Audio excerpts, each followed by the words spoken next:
لیکن آپ کا یہ خاصہ ہے کہ اب یہ صورت دنیا میں نہیں آئی تھی، سیرت کے چرچے پہلے ہی موجود تھے، تورات میں، زبور میں، انجیل میں، صحائف میں، حتیٰ کہ اللہ تبارک و تعالیٰ نے سب سے پہلے جس چیز کو پیدا کیا، جامع ترمذی کی حدیث ہے، بات سمجھ آ رہی ہے آپ؟ اصل میں میری بات سمجھ آتی ہے 1.5-2 گھنٹوں بعد، لیکن وقت میرے پاس تھوڑا ہے، کیونکہ میری علامہ مسرور نواز جنگوی صاحب ساتھ دوستی بھی ہے، ایک تعلق ہے، ایک محبت ہے، اور ان کے والد محترم علامہ حق نواز جنگوی صاحب سے بھی عقیدت بھی تھی، محبت بھی تھی، اور پیار بھی تھا، اور ملاقات بھی تھی، تو وہ پرانی محبت ہے۔ دعا کریں آپ، نئی نئی شروع ہوئی ہے، یہ قائم رہے۔ تو جو خدشات آپ کو نظر آ رہے ہیں، شاید کیا ہوگا کچھ بھی نہیں، پریشان نہ ہوا۔ آل رسول اور عظمت اصحاب رسول کے لیے اور ان کی عظمت اور ان پر ایمان اور عقیدت کے لیے ہمیں اہل سنہ والجماعت کہا جاتا ہے، اور انشاءاللہ یہی ہماری پہچان ہے۔ اصحاب رسول نہیں ہے تو گویا ایمان نہیں ہے، اور اسی محبت اور عقیدت میں اکٹھے ہیں، اور انشاءاللہ جب بھی ہمیں آواز دو گے صحابہ کی عزت عظمت کے لیے، جہاں تمہارا پسینہ گرے گا ہمارا خون گرے گا انشاءاللہ۔ کوئی شک نہیں ہے کہ آپ کے خابرین و اسلاف کا اس میں خون گرا ہے، لیکن اس سے پہلے ہمارے قائد ملت علامہ شہید کا بھی خون اس میں آیا ہے۔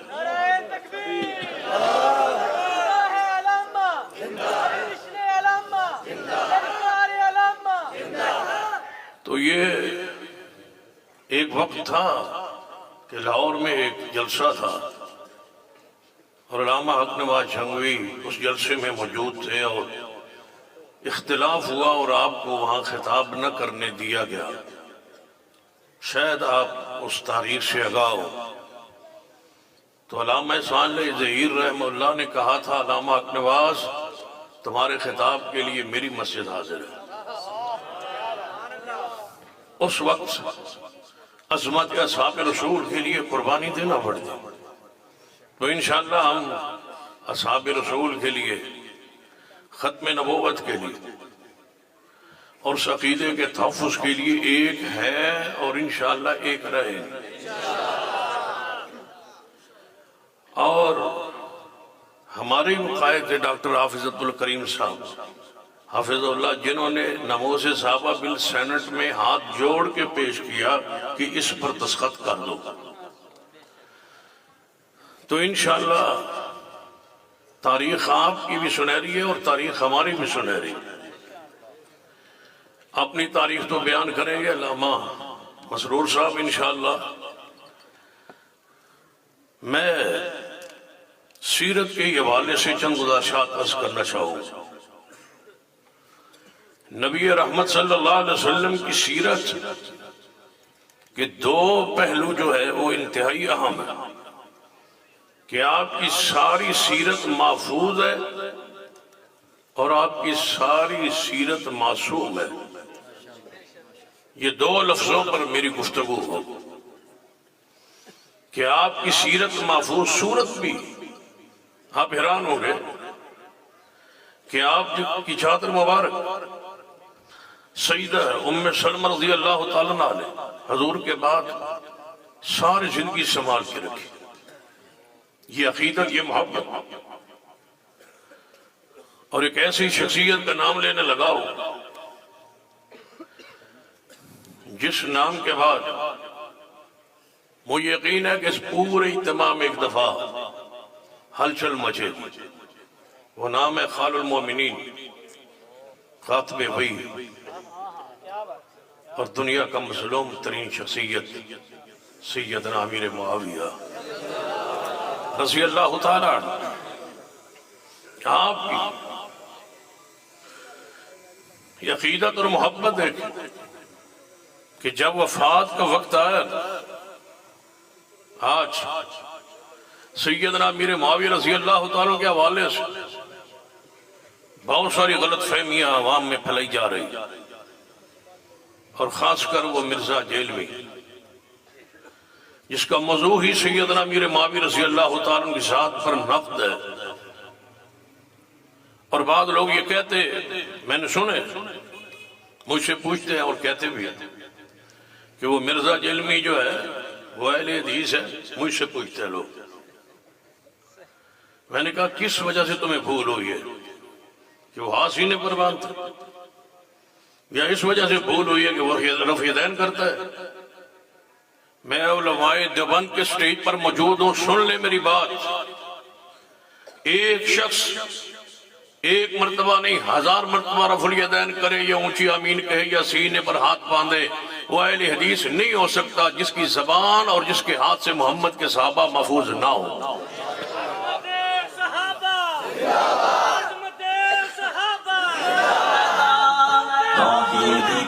ہماری پہچان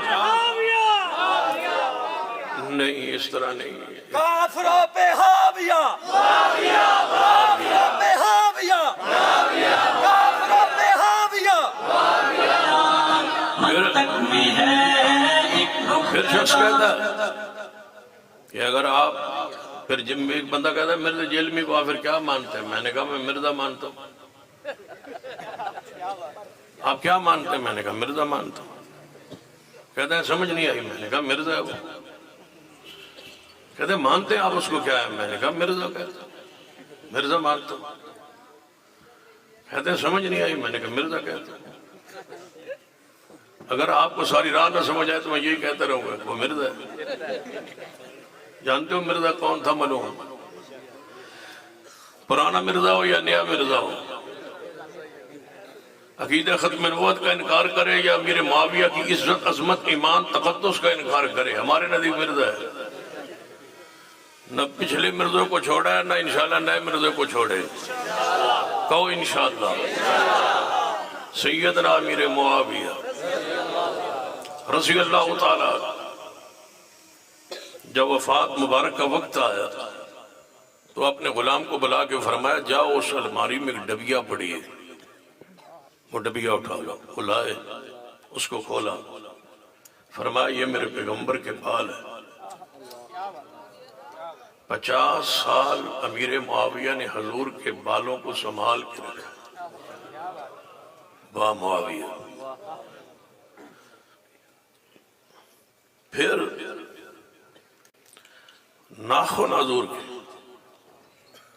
جانتے ہو جب نبی رحمت صلی اللہ علیہ وسلم حج پہ تشریف لے گئے تو آپ کے بالوں کو مونڈنے والے امیر معاویہ تھے، بال سنبھال کے رکھے، ناخن بھی آپ کے سنبھال کے رکھے۔ فرمایا جب میں فوت ہو جاؤں تو یہ حضور کے بال میرے سینے پہ رکھ دینا اور حضور کے ناخن میرے ہونٹوں پہ رکھ دینا۔ وہ پیغمبر، وہ محبوب جس کے بال بھی محفوظ، ناخن بھی محفوظ، جس کی لعاب بھی محفوظ۔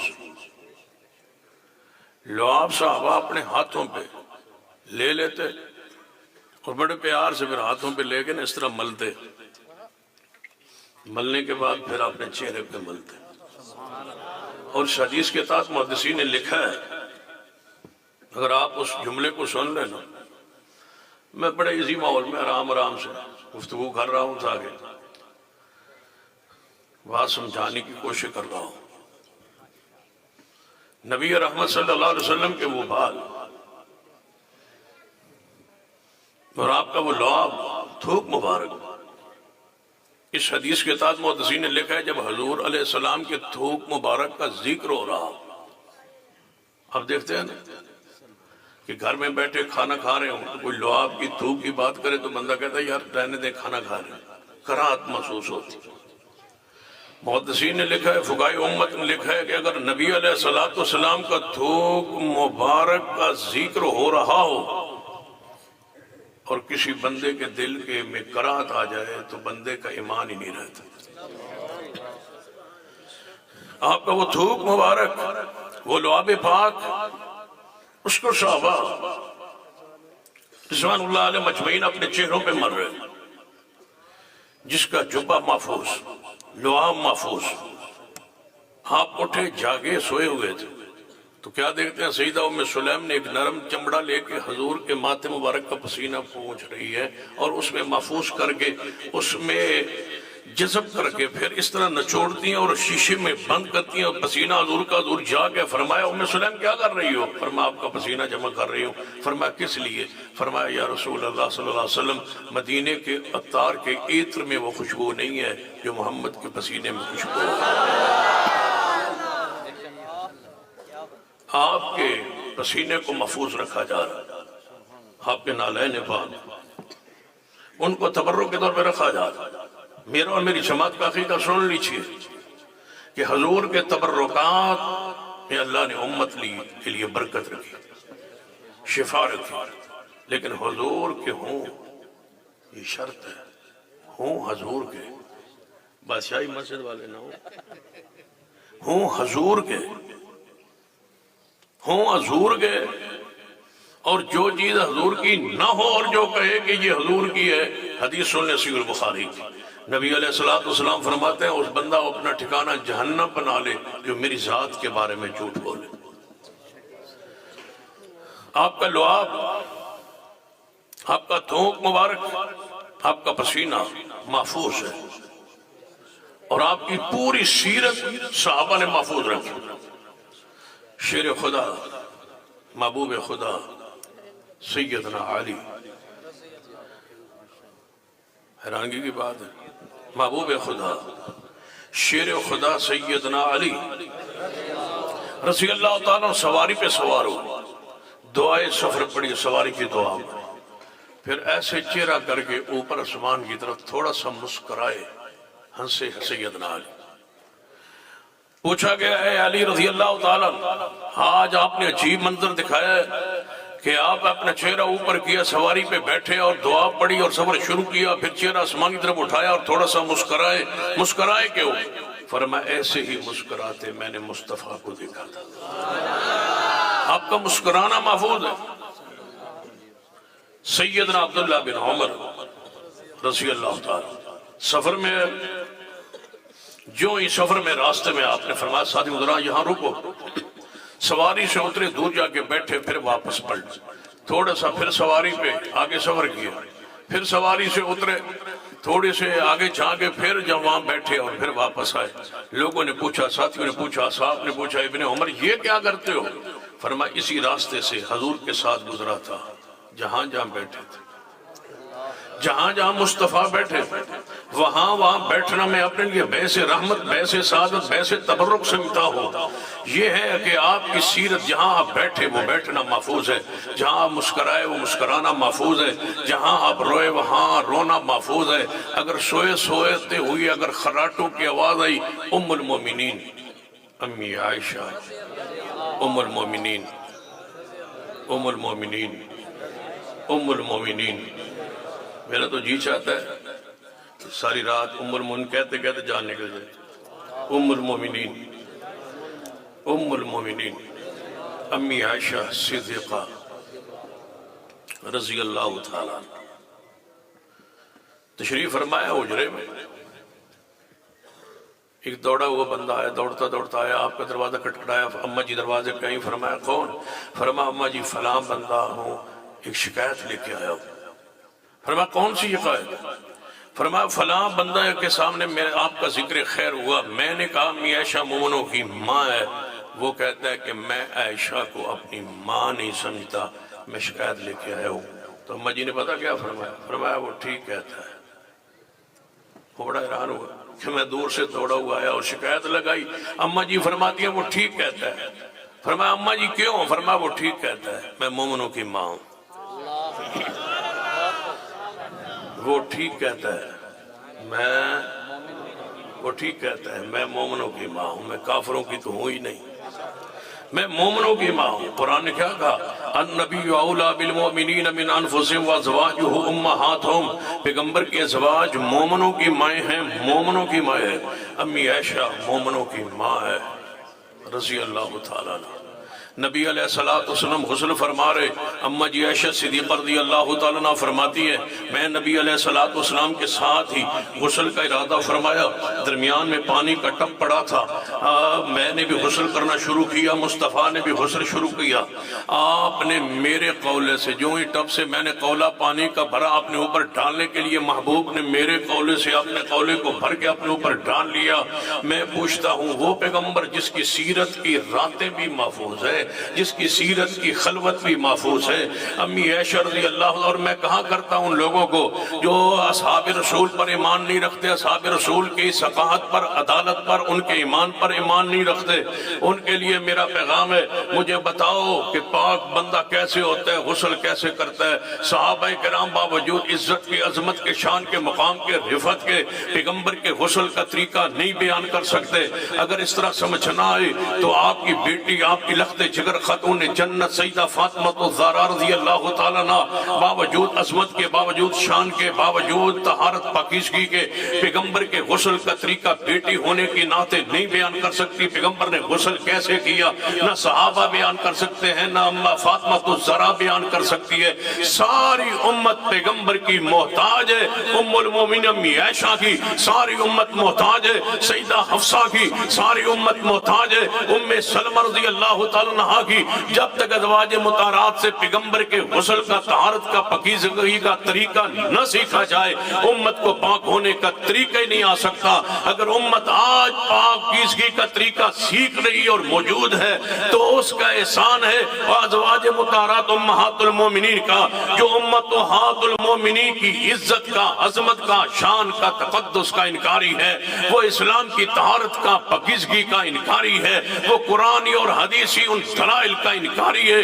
جس نے امی عائشہ کی عزت عظمت کا انکار کی ہے، اس نے حضور کی طہارت پاکیزگی کا انکار کی ہے۔ خلوت ہے، رات کی تنہائی ہے، پیغمبر نے غسل کیسے کیا امی عائشہ صدیقہ بیان فرما رہی ہے۔ میں پوچھ سکتا ہوں کہ جس پیغمبر کی اتنی سیرت محفوظ ہے، جس پیغمبر کی راتیں محفوظ ہیں، جس پیغمبر کی خلوت محفوظ ہے، اس پیغمبر کی جلوت صحابہ کرام کے سامنے، ان کی نماز، ان کا روزہ، ان کی حج، ان کا زکوٰۃ، ان کی خوشی، ان کی غمی، ان کے سفر، ان کے حضر، ایک ایک لمحہ اس میرے محمد مصطفیٰ صلی اللہ علیہ وسلم کا محفوظ ہے اور ہمارے پاس محفوظ ہے، موجود ہے۔ میرا دعوے قرآن پاک کے جس طرح 30 پارے ہمارے پاس محفوظ ہیں، اسی طرح میرے محمد مصطفیٰ کی ہر سنت، ہر ادا، ہر حدیث ہمارے پاس محفوظ ہے اور موجود ہے۔ پیغمبر کے خراٹے محفوظ ہیں، پیغمبر کا غصہ محفوظ ہے، پیغمبر کی خوشی محفوظ ہے، پیغمبر کے آنسو محفوظ ہے، پیغمبر کا مسکرانا محفوظ ہے، پیغمبر کی راتیں محفوظ ہے، پیغمبر کے دن محفوظ ہے، پیغمبر کے نکاح محفوظ ہے، پیغمبر کے سفر محفوظ ہے، پیغمبر کے حضر محفوظ ہے، پیغمبر کی نماز محفوظ ہے، نماز کی ادائیں محفوظ ہے، نماز کی سنتیں محفوظ ہے، نماز کے مستحبات محفوظ ہے، نماز کے فرائض محفوظ ہے، نماز کی سنن محفوظ ہے، زکوٰۃ کے مسائل و احکام محفوظ ہے، حج کے طریقے، مسائل و احکام، مناسک محفوظ ہے۔ کوئی ایسا اسلام میں، دین میں، شریعت میں جو قیامت تک ہمیں پیش آ سکتا ہے وہ ایسا نہیں ہے کہ وہ دین میں، اسلام میں، شریعت میں، قرآن میں، سنت میں محفوظ نہ ہو۔ کیوں؟ قرآن بھی محفوظ ہے اور میرے محمد کی سیرت بھی محفوظ ہے۔ قرآن نعرہ تکبیر، نعرہ تکبیر، عصمت مصطفیٰ، عصمت مصطفیٰ، قرآن و سنت۔ قرآن محفوظ ہے، سنت محفوظ ہے، حدیث محفوظ ہے، اور قرآن معصوم بھی ہے اور میرے محبوب کی حدیث بھی معصوم ہے، سنت معصوم ہے، آپ کی ذات معصوم ہے۔ اس لیے میں کہا کرتا ہوں، مرزائیوں کے لیے کہتا ہوں، اگر کوئی بھی ہمارے بات یہ مرزائی سنے تو مرزائیوں کو کہتا ہوں کہ تمہارے نزدیک جس کو گناہ کہتے ہیں، گناہ ایک چیز ہمارے اسلام کے ہاں چیز گناہ ہے، ایک مرزائیوں کے ہاں کوئی چیز گناہ ہے یا نہیں۔ اگر جس چیز کو تم گناہ سمجھتے ہو وہ لکھ کے دو، اگر وہ گناہ تمہارے مرزے میں نہ ہو تو کبھی ممبر مصطفیٰ پہ نہیں چڑھے۔ دنیا کا ہر عیب ہر نقص ہر گناہ اس میں موجود ہے. نبی ہوتا ہی وہ ہے، نبی ہوتا ہی وہ ہے جس کے قریب گناہ نہ جائے. جس کے قریب گناہ جائے وہ نبی نہیں ہوتا. مرزا کے اندر ہر عیب ہر نقص ہر گناہ موجود ہے. اگر زنا گناہ ہے تو اس میں موجود ہے، اگر چوری گناہ ہے تو مرزے میں موجود ہے، خیانت گناہ ہے تو مرزے میں موجود ہے، شراب گناہ ہے تو مرزے میں موجود ہے. دنیا کا کوئی نقص کوئی عیب کوئی گناہ ایسا نہیں ہے جو مرزے میں موجود نہ ہو. نبی پتہ کون ہوتا ہے؟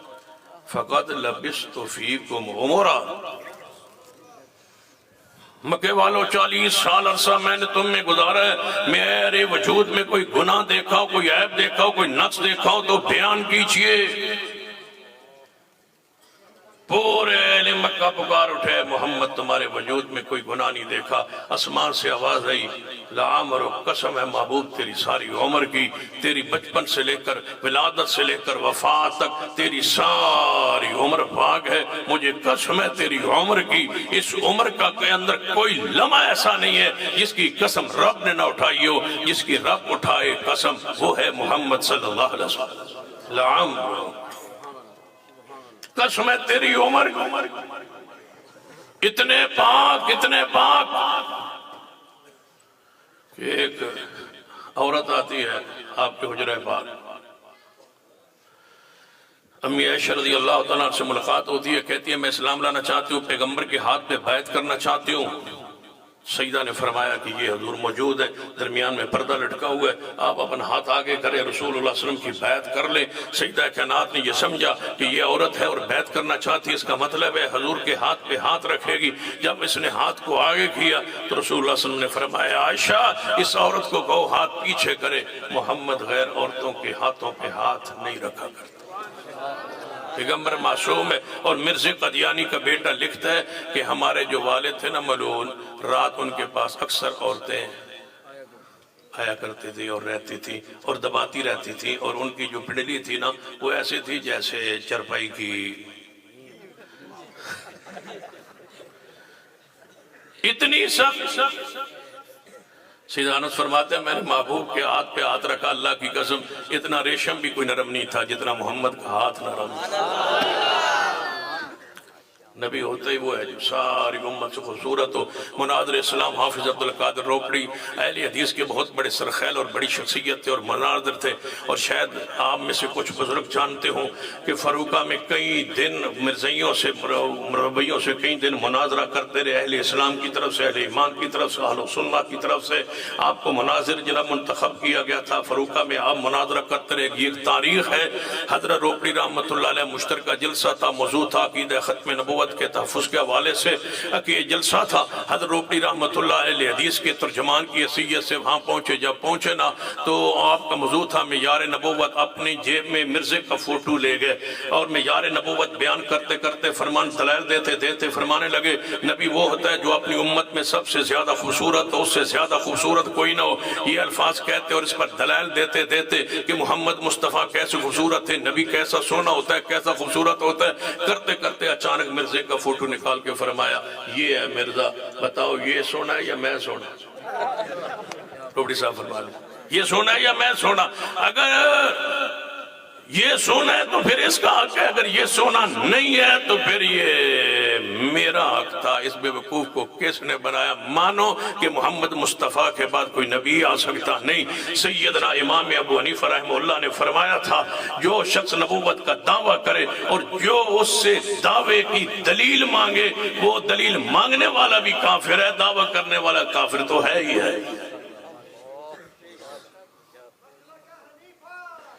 امام ابو حنیفہ رحمۃ اللہ علیہ اس لیے میں نے ذکر کیا تھا کہ تواڈے دل جڑی گل ہے وہ نکل جائے. اہل حدیث اور ائمہ کو نہ مانتا ہو یہ ہو ہی نہیں سکتا. ہر امام کا ادب احترام اکرام میرے ایمان کا حصہ ہے، میری عقیدت کا حصہ ہے، میری محبت کا حصہ ہے. تو کچھ میں علامہ صاحب ہی کان نہیں سمجھایا. توجہ ہے، سنیے ہمارا پیغام. سارے ائمہ کرام سے محبت، عقیدت، ہمارا مسلک، ہمارا عقیدہ، ہماری دعوت، ہمارا پیغام ہے۔ آئیے آج میں ایک مشترکہ جلسے سے میں بے گفتگو صحابہ کرام اور پیغمبر علیہ السلام کی سیرت کے حوالے سے میں نے شروع میں دعویٰ کیا ہے کہ آپ کی سیرت جو ہے محفوظ بھی ہے، سیرت آپ کی معصوم بھی ہے۔ جاؤ عیسائیوں سے پوچھو، ان کے بعد اپنے پیغمبر کی ساری سیرت محفوظ نہیں ہے۔ جناب یہودیوں کے پاس اپنے انبیاء کی سیرت محفوظ نہیں ہے۔ ہمارے پاس 63 سالہ زندگی کا ایک لمحہ بتائیے جو اہل اسلام کے پاس میرے محمد کا محفوظ نہ ہو اور آپ کی پوری سیرت معصوم نہ ہو۔ اتنے پاکیزہ میرے پیغمبر کہ نبی علیہ السلام نے اعلان فرمایا تھا فتح مکہ کے موقع پر کہ جو بندہ جہاں جناب آئے، سیدنا ابو سفیان، پھر سیدنا ابو سفیان کے گھرانے کا ذکر آ جاتا، واہ ابو سفیان رضی اللہ تعالیٰ، سیدہ ہند رضی اللہ تعالیٰ عنہ، سیدنا امیر معاویہ کو جانتے ہو، 4 بھائی ہیں امیر معاویہ کے، 3 اور ہیں، چوتھے آپ ہیں، چاروں کے چاروں محمد کے صحابی ہیں۔ آپ کی 4 بہنیں، 3 صحابی ہیں اور چوتھی محمد کی بیوی بھی ہے، اور محمد مصطفیٰ علیہ السلام زوجہ محترمہ کے ذریعے سے مومنوں کی ماں ہے۔ سارا گھرانہ میرے محمد کے صحابہ کا۔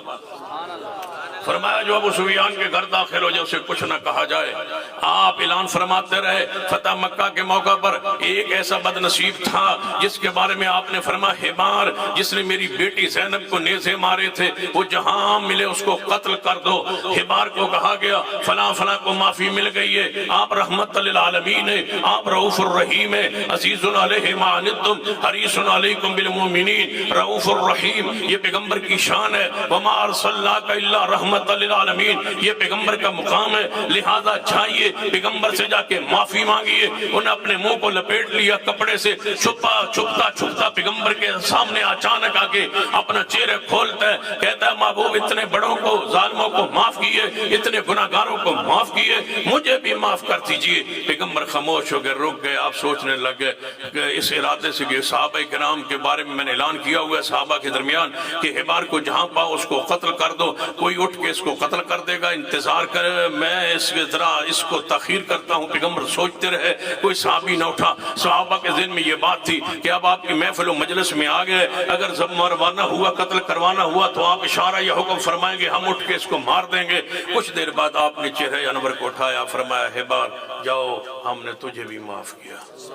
جب معافی ملی نا تو واپس پلٹا تو نبی علیہ السلام فرمایا میرے صحابہ جب وہ آیا تھا میرے سامنے کھڑا رہا، معافی مانگتا رہا، میں کچھ تاخیر کرتا رہا، شاید تم میں سے کوئی اٹھ کے مار دے، تم نے اٹھ کے اس کو مارا کیوں نہ؟ فرمایا یا رسول اللہ صلی اللہ علیہ وسلم ہم نے سمجھا آپ کی محفل و مجلس میں آ گیا ہے، لہٰذا اب ہم اس کو نہیں مارتے، جب تک اگر مروانا ہی تھا تو آپ آہستہ سا آنکھ کا اشارہ کر دیتے، ہم اس کو اٹھ کے مار دیتے۔ آپ نے فرمایا میرے صحابہ سن لو، جو نبی ہوتا ہے وہ آنکھ کے اشارے سے بندے نہیں مرواتا۔ پیغمبر کے آنکھوں کے اشارے اللہ کی وحی کے پابند ہوتے ہیں۔ یہی تو ہماری دعوت، ہمارا پیغام ہے پوری دنیا کے سامنے۔ پیغمبر کی ذات معصوم ہے، آپ کی بات معصوم ہے، آپ کی زبان سے نکلنے والا ایک ایک جملہ معصوم و محفوظ ہے۔ آپ اپنی مرضی سے، اپنی رائے، اپنی خواہش و چاہت سے نہیں بولتے۔ وَالنَّجْمِ إِذَا هَوَىٰ مَا ضَلَّ صَاحِبُكُمْ وَمَا غَوَىٰ وَمَا يَنطِقُ عَنِ الْهَوَىٰ إِنْ هُوَ إِلَّا وَحْيٌ يُوحَىٰ۔ جو فرماتے ہیں اللہ کی وحی سے فرماتے ہیں، جو کہتے ہیں وہ اللہ کی وحی سے کہتے ہیں، جو بولتے ہیں اللہ کی وحی سے بولتے ہیں۔ اس لیے تو آپ کے اقوال، آپ کے افعال بھی سنت ہیں اور آپ کے ساتھ ساتھ تقاریر بھی سنت ہے۔ زمانے میں رب کی مخلوق میں ایسی ہستی ہے کوئی نہیں، جو چپ بھی رہے تو چپ رہنا بھی دین بن جائے، خاموش رہے تو خاموش بھی سیرت بن جائے، خاموش رہے تو وہ حدیث تقریری بن جائے۔ یہ خاصہ پیغمبر ہے، یہ خاصہ نبوت ہے۔ لہذا صحابہ کرام، نبی علیہ السلام کی شان، عزت آپ کی محفوظ بھی ہے اور آپ کی شان